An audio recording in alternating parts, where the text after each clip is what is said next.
না ওর আগে বলা না অবশ্যই খুব খুশি এবং অনেক অনেক বছর পর একটা বলা যায় একটা কমার্শিয়াল সিনেমা নিয়ে একটা এক্সপেকটেশনস, একটা ক্রেজ, একটা উন্মাদনা বহু বছর পর দেখা যাচ্ছে এবং সেটা সবথেকে বেশি ভালো লাগছে। মানুষের প্রত্যাশা অনেক বেশি এবং প্রচুর মানুষের সাপোর্ট পেয়েছি এই সিনেমাটা, যেটা খুব দরকার ছিল স্পেশালি এই ধরনের সিনেমা আজকে বাংলার মার্কেটে করার জন্য, সেটাও পেয়েছি। আর খুব বেশি দিন নেই, 5 দিন মাত্র বাকি আছে, তো খুবই আশাবাদী। এবার বাকিটা অবশ্যই রিলিজ হওয়ার পর বোঝা যাবে। তুমি একটা কথা বলে বাংলা ছবির পাশে সেটা সবাই বলে, তোমরা সেটা বলছো না, সেটা কি ছবির জবাব আপনার?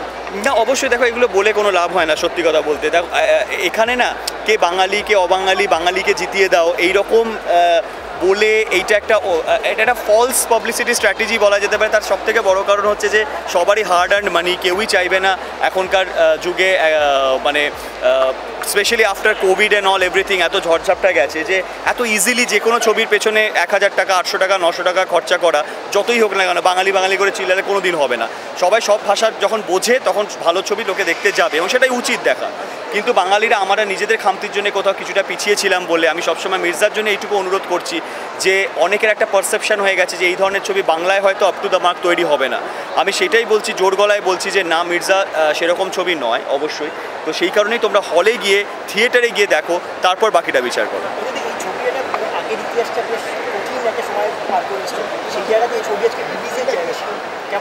আমি আগের বিষয় নিয়ে আর সত্যি আর কোনো কথা বলবো না, কারণ আগের জিনিসটা পুরোটা একটা ভুয়ো জিনিস ছিল, যেটা ডেফিনেটলি মানুষ মানে ইনভলভ না হলে তো বুঝতে পারে না। তো ভুয়ো জিনিস আমরা যখন ফেলে এসছি, আমরা এখন অরিজিনালি আছি মির্জা নিয়ে এবং 10 এপ্রিল সেটা রিলিজ তোমরা দেখতে পাবে। আর এখন অপেক্ষা এটাতেই আছি যে দর্শক আমাদের কি বলবে, এখন শুধু এইটার অপেক্ষাতে আছে। বাংলায় এরকম একটা অ্যাকশন সিনেমা যেটা হিন্দি এবং দক্ষিণ হিন্দি, যেটা আমরা প্রত্যাশা নিয়ে দেখি, সেটাকে ছাপিয়ে যেতে পারি। দেখো যদি হয় খুবই ভালো লাগবে, কারণ আমি অঙ্কুশকে যতটা চিনি ও অলওয়েজ চেষ্টা করে সম্পূর্ণটা না, তার থেকেও বেশি দেওয়ার। আর ওর সাথে থেকে অভ্যেসটা আমারও হয়ে গেছে এবং আমি এটাই চাইবো যে আমরা সবাই তো বলে যে আমরা সিনেমাটা অনেক খেটে তৈরি করেছি, আমরাও খেটে তৈরি করেছি, কিন্তু কিভাবে তৈরি করেছি সেটা হলে এসে না দেখলে কেউ বুঝতে পারবে না। তাই টেলিভিশন এবং ওটিটির জন্য অপেক্ষা না করে আমি এটাই বলবো, সবথেকে ভালো সময় ঈদ, সিমুই এবং রাবড়ি খেতে খেতে চলে আসবেন হলে আর দেখবেন মির্জা। আমি এটাই বলতে চাই।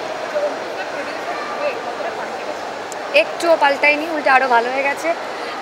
আগে পয়সা ছিল, এখন পয়সা নেই, তাই জন্য আরও ভালো হয়ে গেছে এবং আরও অমায়িক হয়ে গেছে। হ্যাঁ, পয়সা না থাকলে মানুষ অমায়িক হয়ে যায়, আমি দেখেছি, কিন্তু এটা আমি ফিল করেছি। এখন নেই, আমি এখন খুব অমায়িক। কিন্তু আমি এটা বিশ্বাস রাখি, আগে যা পয়সা ছিল তার 3 গুণ বেশি হবে আফটার মির্জা। ঠিক আছে, এবং সত্যি কথা বলতে মির্জা চলাকালীন অনেক পায়ের এই প্রবলেম নিয়েও শ্যুট করেছি এবং এটা একটা এমন ছবি, এমন জেদ নিয়ে এবং এমন ভালোবাসা দিয়ে বানানো, ডিরেক্টর যখন অ্যাকশন বলতো ওই শব্দটা শুনে সব ব্যথা চলে যেত।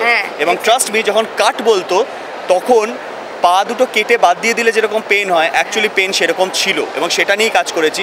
কোথাও না কোথাও সেই ওই ব্যথাটা অবশ্যই যেত যখন ডিরেক্টরের মুখ থেকে অ্যাকশন কথাটা শুনতাম।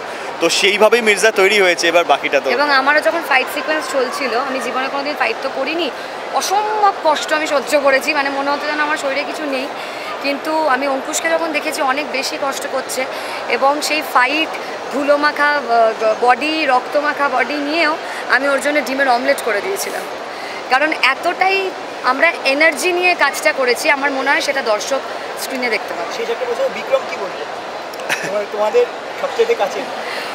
না, ওর ফিডব্যাক বায়াসড হয়ে যায়। আমি ওর ফিডব্যাক একটু কম জিজ্ঞেস করি বা বিশ্বাস করি, কারণ ওটা বায়াসড হয়ে যায়। কিন্তু বিক্রম আমাকে প্রচণ্ড ভালো বলেছে। এই আমাদের ধরো 14-15 বছরের ফ্রেন্ডশিপের মধ্যে প্রথমবার বিক্রম চ্যাটার্জি আমাকে ভালো বলেছে, আমি খুব খুশি।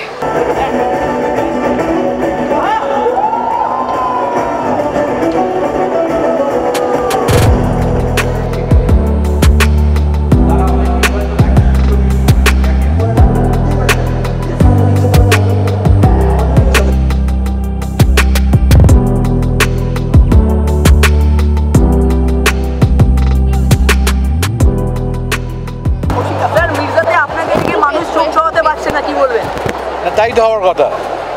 এখন মানুষ অঙ্কুশকে দেখলেও ইন্দ্রিলাকে দেখলেও চোখ সরাতে পারবে না। They have done a fantastic job এবং I am very excited for Ankush আমি এরকম ছবিতে কখনো আগে অভিনয় করিনি, কাজে আমি খুবই এক্সাইটেড। বিরাট বড় বাজেটের ছবি, অনেক অ্যাকশন, অনেক দারুণ দারুণ অ্যাকশন রয়েছে, অবশ্যই সবাই দেখবেন। আর ভিতরে একটা দারুণ ড্রামাও আছে, গল্পও আছে। আমিও পুরো ছবিটা দেখতে পাই, আমি আমার অংশগুলো দেখেছি, আমার খুব ভালো লেগেছে। আমিও ছবিটা দেখবার জন্য অপেক্ষা করে আছি এবং অঙ্কুশ এবং ওর প্রোডাকশন হাউসকে আমি অনেক শুভেচ্ছা জানাই। সবাই আসুন, হলে দেখুন ছবিটা। দুষ্টু লোক, কিন্তু যে কোনো দুষ্টু লোক তো এমনি দুষ্টু হয় না, গল্প থাকে, তার পিছনে কারণ থাকে, সেটা হলেই দেখুন। আমি কিছু বলবো হ্যাঁ, মোস্ট ওয়েলকাম। দুষ্টু লোক তো বটেই, যে কোনো খারাপ লোক মানে যারা আমরা ভিলেন বলি তাদের নিজেদের নিশ্চয়ই কোনো গল্প থাকে, সেটা এই ছবিতে আছে। সেটা আমরা আমাদের মতো করে চেষ্টা করেছি এবং আমার সমস্ত শুভকামনা অঙ্কুশের প্রোডাকশনসকে এবং ডিরেক্টরকে ধন্যবাদ।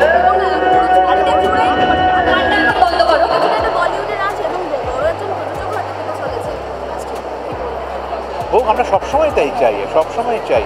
অঙ্কুশ যে উদ্যোগটা নিয়েছে নিজে এত বড় একটা ছবি করবার, নিজে একা চেষ্টাতে সেটা করেছে, তার পাশে যারা শুভাকাঙ্ক্ষীরা আছেন, ওর যারা বন্ধু, যারা ওকে ওর ভালো চায়, তারা সবাই সাপোর্ট করেছেন।